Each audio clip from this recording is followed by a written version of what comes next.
ഞങ്ങളിപ്പോൾ മലപ്പുറം ടൗണിലാണ് ഉള്ളത്. ഒരല്പനേരം ഇരിക്കാമെന്ന് വിചാരിച്ചിട്ടാണ് ഈ ബസ് സ്റ്റോപ്പിലേക്ക് വന്നത്. എങ്ങനെയാണ് ഈ മലപ്പുറത്തുകാർ ഇവിടെ ഇരിക്കുന്നത്? പറയൂ. ഇതിന് പ്രത്യേക ട്രെയിനിങ് ലഭിച്ച മലപ്പുറത്തെ നല്ല ആളുകൾ പറയട്ടെ എങ്ങനെയാണ് ഇരിക്കുന്നത്. ഇരുത്തം കിട്ടുന്നില്ല ഗൈസ്. ഒന്നുകിൽ ഇങ്ങനെ പോന്ന് അല്ലെങ്കിൽ ഇങ്ങനെ പോന്ന്. അതാണ് അവസ്ഥ. വല്ലാത്തൊരവസ്ഥ. എനിക്കിതിപ്പോൾ എങ്ങനെ ഇരിക്കാന്നല്ല അറിയേണ്ടത്. അതിന് ട്രെയിനിങ് എടുക്കുന്നത് ഞാനാട്ടോ.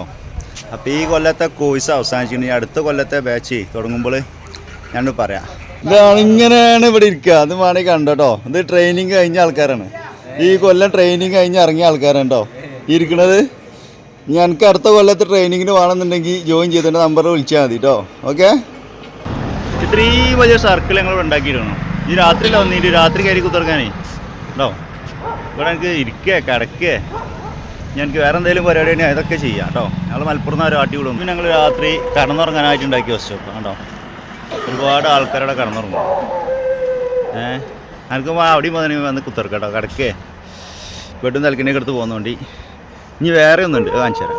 ഞങ്ങൾ അടുത്ത ബസ് സ്റ്റോപ്പാണ് കേട്ടോ. ഇവിടെ എനിക്ക് ഇരിക്കാൻ എനിക്ക് ഇഷ്ടംപോലെ സ്ഥലമുണ്ട്. ഇതിൻ്റെ ബാക്കിലോട്ട് 20 റുപ്യ എടുത്താൽ എനിക്ക് AC കയറി കുത്തിറക്കാം. അപ്പോൾ ഇനി മലപ്പുറത്ത് നിന്നാണ് ഇവിടെ ഇരിക്കാൻ സ്ഥലമില്ലാന്ന് പറഞ്ഞു വരുന്നത് കേട്ടോ. എനിക്ക് അതും പോരെങ്കിൽ ഇവിടെ ഇഷ്ടം പോലെ സ്റ്റൂള് ഇവിടെ മദീന സ്റ്റോറിൻ്റെ മുന്നിലിട്ടേക്കും കേട്ടോ. ഇവിടെയും വന്നിരിക്കാം.